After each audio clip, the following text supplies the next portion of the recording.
To be fair, I mean, Matt Perry is well loved, but I don't think it's fair to say he died from ketamine. If you use Xanax in a hot tub, you could drown. And if you are drunk in a hot tub, you could drown. In fact, if you're just in a hot tub for more than 30 minutes, you could have possibilities. That's why you see the warnings on hot tubs. So I don't know if it's really fair to say ketamine killed him. I think the key thing here is, respecting any substance you use for whatever reason. You have to respect the possibilities of things going wrong, and doing it in a safe environment and doing it with support is always the right approach. My background in addiction has shown me a lot of different things, and a lot of my patients, typically when somebody's using a substance, even like ketamine, they'll develop a tolerance very quickly.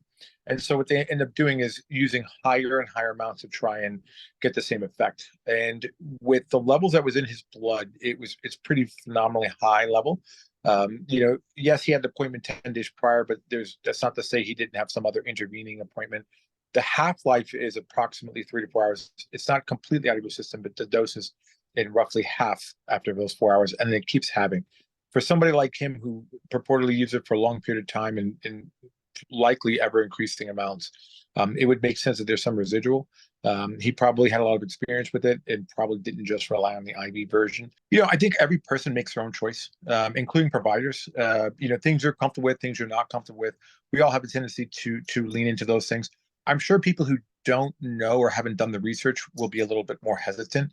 That goes for providers as well. As somebody who's used ketamine in the past with patients, I've seen the response, I've seen the safety efficacy profile.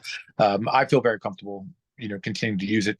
I, again, would just warn my patients, please don't drink alcohol. Please don't use Xanax. We don't treat patients with Suboxone and ketamine at the same time. There's reasons for that. And, even the first year med student will tell you not to mix drugs. It can be very dangerous, as unfortunate as it is what happened now.